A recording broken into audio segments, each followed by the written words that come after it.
Bem-vindos à aula número 106. Um fiozinho aqui, né? Sei lá que é isso. Aula 106, capítulo 15, o mercado, item 4, a soberania do consumidor. Nós vamos entender aqui efetivamente, porque as pessoas que são contra o capitalismo, só fazendo um preâmbulo antes da leitura, as pessoas que são contra o capitalismo sempre tratam o empresário como o manda-chuva, né? E se esquecem que o verdadeiro patrão, isso não é uma conversa de empreendedor, de coach, o verdadeiro patrão é o consumidor, que destitui, restitui, coloca, transforma pobre em rico, rico em pobre, é a escolha do consumidor. O mercado, o livre mercado é uma democracia maravilhosa, porque o segundo colocado não perde os votos que nele foram depositados. Tem essa também. Vocês vão ver ao longo da leitura pelo PDF de como o livre mercado é uma escola para todas as coisas, inclusive para a política. A soberania do consumidor. A direção de todos os assuntos econômicos na sociedade de mercado, a direção de todos os assuntos econômicos na sociedade de mercado é uma tarefa dos empresários. Deles é o controle da produção. Estão no leme e pilotam o navio. Um observador superficial pensaria que eles são soberanos, mas não são. São obrigados a obedecer incondicionalmente às ordens do capitão.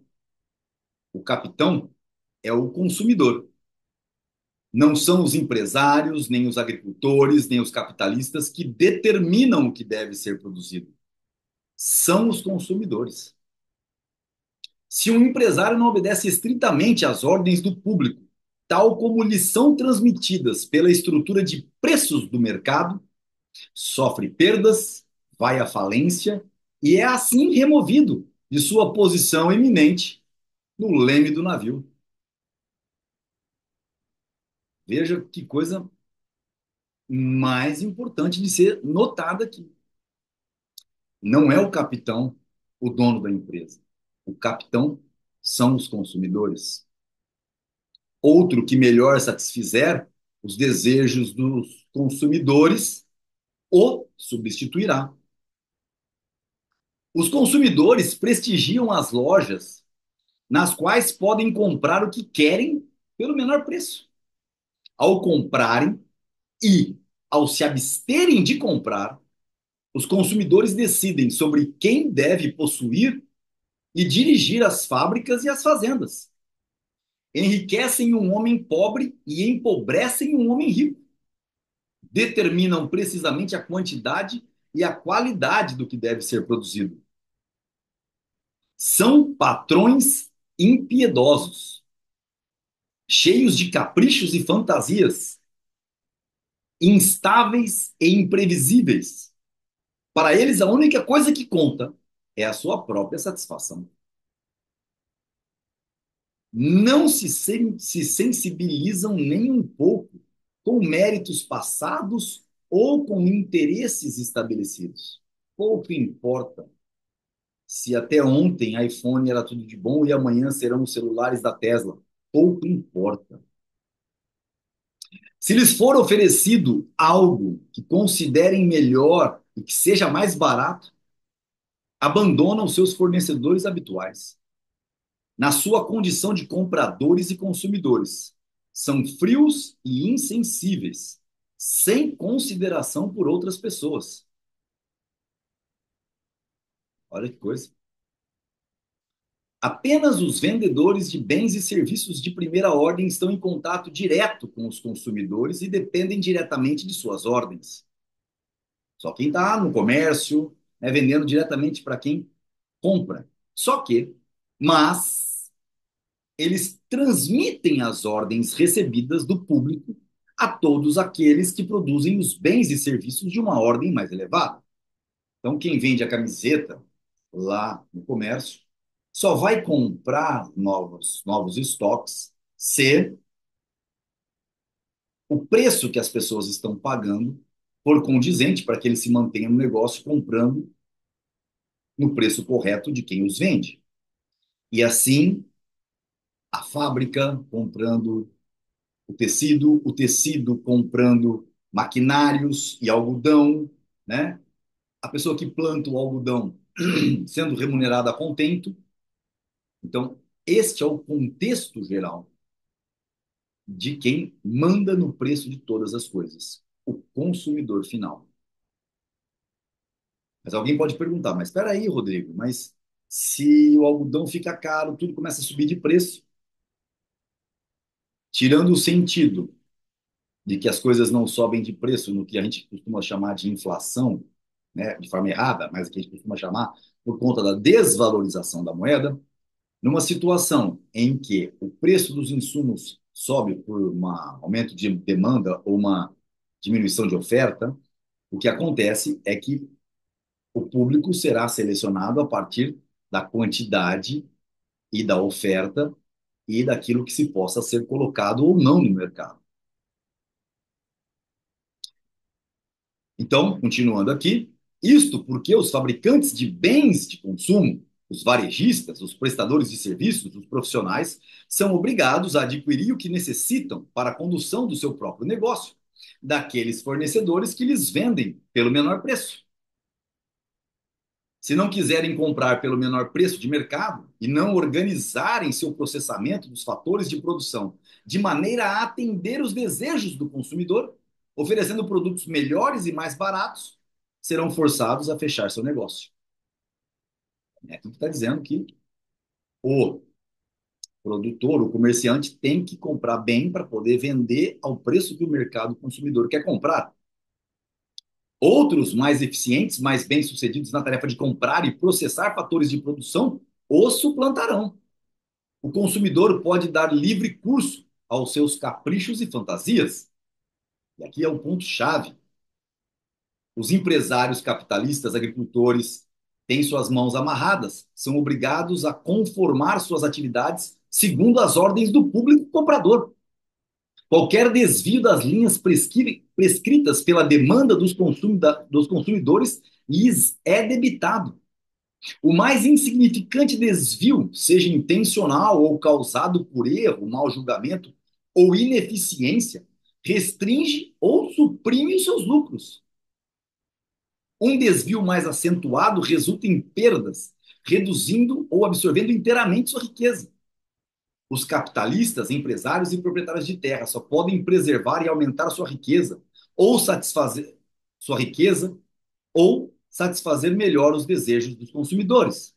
Os capitalistas, empresários e proprietários de terra só podem preservar e aumentar sua riqueza ao satisfazer melhor os desejos dos consumidores. Tem um erro aí nesse ou, tá? Ao satisfazer melhor os desejos dos consumidores. Não são livres para gastar dinheiro que os consumidores não estejam dispostos a reembolsar pagando mais pelos produtos.